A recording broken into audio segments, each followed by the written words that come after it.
Welcome to another exciting episode of Musa and Show. Here is what we have today. Sanibona, empilweni yami angikaze ngak-imagine ukubona umuntu oyi-member ye-EFF emuva ku-EFF eyojoyina i-DA. Angikaze ngayicabanga lento. Angisho ukuthi into engeke izenzeke ngoba sizokhuluma ngayo kule video. Kodwa nje ukubona umuntu esuka ku-EFF eyojoyina i-DA. Hey, angasuka umuntu ku-EFF ajoyine i-MK mhlawumbe asuke ku-EFF ajoyine kodwa ngikholwa futhi ukuthi angayijoyini i-ANC. Kunekhansela-ke le-EFF la elijoyina i-DA. Ngibone nje indaba zakhona izolo. Ngathothi ku-late uma ngizibona.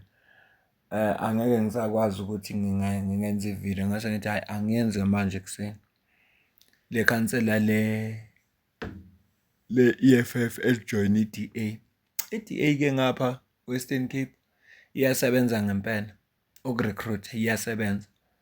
Iyasebenza ukurecruiter kakhulu ngoba ngoMarch bebemukela nganoma bekuyikhansela na kodwa ube nesikhundlelo baba we-ANC.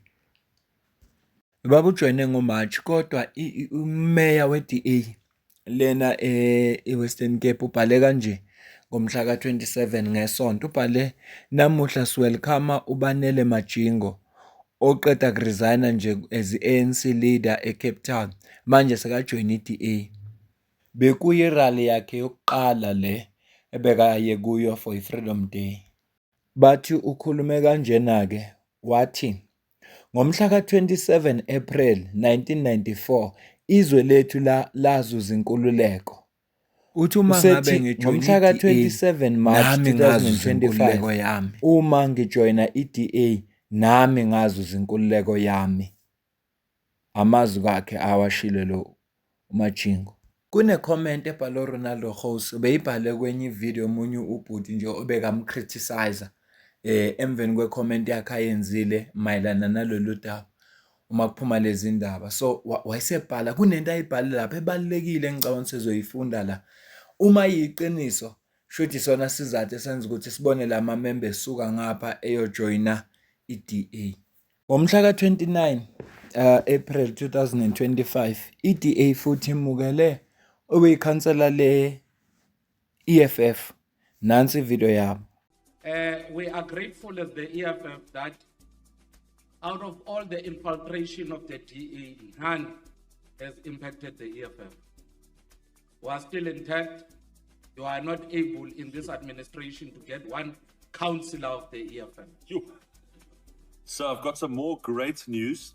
It is such a pleasure to welcome Councillor Lungiswa Mchunche from the EFF, who is today resigning from that failing organization and is joining the DA. And it is just so heartwarming. It's wonderful to welcome you to the team, Lungiswa.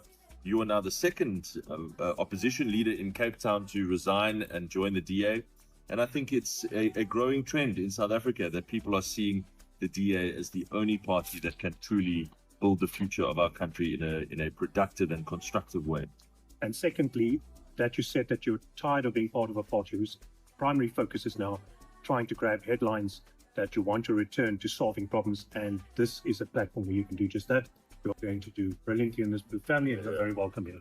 And it is exactly the reason why I'm leaving EFF, so that I can contribute better to rejoining the DA, because they do have the resources, they do care, they do want to do more, and I've seen them do this.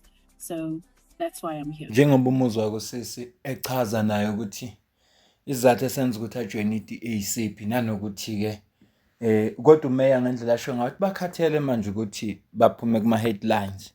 Sefuna manje ukunaka ukusebenzela abantu. Asebenzele izwe le-South Africa hayi ukuthi iphume endabeni. Angazi ke ukuthi lokhu kusho ukuthini. Angeke ngibe nalwazi ngempela. Kodwa nje endleleni entsha ayithathile siyambongela ngoba phela ekugcineni kosuku i-choice yakhe. Kodwa nje mawucabanga ukuthi hey i-EFF ngendlela ekhuluma ngakhona nge-DA phela i-EFF ikutshela kahle ukuthi i-DA ingane ze-National Party le yayiphethe ubandlululo la kulezi lase South Africa. So angeke sisho lutho kodwa uRonaldo Gouws ubhale kanjena kwi-comment yomunye obemgxeka mayelana nestatement asishilo. Le kanjena kuRonaldo Gouws mangabe ephendula le ndoda uthi hey mfowethu ngiyajabula ngokuthi uyikhulume le ndaba. Ngicabanga ukuthi ungisunderstandile kulokho ebengikusho. Leli khansela lisuka from kwenye party kuya kwenye party ngaphandle kokulahlekelwa i-paycheck yalo. Uthi bengi-active kwi-politics for 8 years. Ngakhuluma nabantu abaningi abasuka from one party to the next. Bonke bangitshela ukuthi yonke lento bayenza ngoba besecure salary. Kodwa bazosebenza kanzima. I-problem enginayo ukuthi abantu they are willing ucompromise i-belief yabo nento abakholelwa kuzo just for isalary. Uthi ke lento ichaza kule video yakho ithatha isikhathi. Futhi abantu bayakwazi ukushintsha imiqondo yabo kodwa leli khansela azange lithathe ngisho i-break between ama-political parties. Manje ungasuka kanjani from kwi-socialist to i-liberal from 1 month to the next na? Okugcina ngilikhathalele lelizwe and ngiwumuntu ogcina umthetho uthi uyi-law abiding citizen. Uthi angi-appreciate lento oyisho ngami usho ukuthi ukhombisa ukuthi ngi-wrong ngale country. Kudala ngilwela leli country since ngimdala ngokwanele manje uku-understanda into engazi ukuthi kufanele siyilwele. Lena impendulo kaRonaldo Gouws emveni kokuba lo mfo emgxekile wathi inkulumo yakhe ayikho yinhle ikhombisa ukuthi abantu angeke baze bashintshe. Osho ukuthi uRonaldo Gouws uma exoka lo sisi ukuthi usuke from i-EFF wayojoyina i-DA. Osho ukuthi ke uRonaldo Gouws akalindele abantu ukuthi abe bevotela i-EFF sebengavotela i-DA. Ngakho ke uRonaldo Gouws wabona ukuthi no kungcono ayiphendule lenkulumo ngoba uyayibona izogcina ingazwakali kahle kanti yena ubezama ukuchaza ukuthi labantu laba bayilapha ngoba besecure i-paycheck.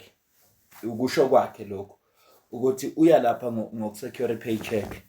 Angina information eningi ke angeke ngazi kodwa ke phela umuntu nomuntu uzazi yena futhi nokubuka isimo iyavotwa phela ngonyaka ozayo. Kuzoba khona amakhansela amasha. So nanokubona mhlawumbe ukuthi i-DA iyadominate eWestern Cape ngiyacabangela kwami lokho angazi. Kodwa uma lento eshiwo uRonaldo Gouws iyiqiniso sengingayicabangela into enjalo. Bengithi nje angikulethele nazi izindaba lokuthi ikhansela le-EFF lijoyine i-DA.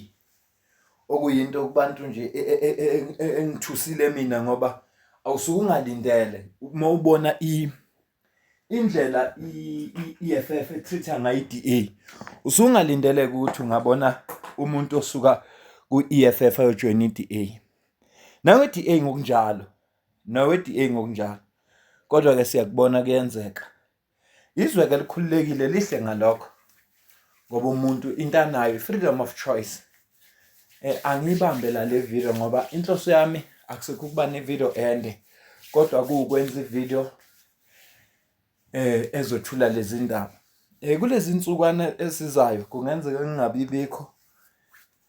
ngingabibikho mhlawumbe ngiyoba khona ngomsombuluko ngizona-update ngokwenzekayo.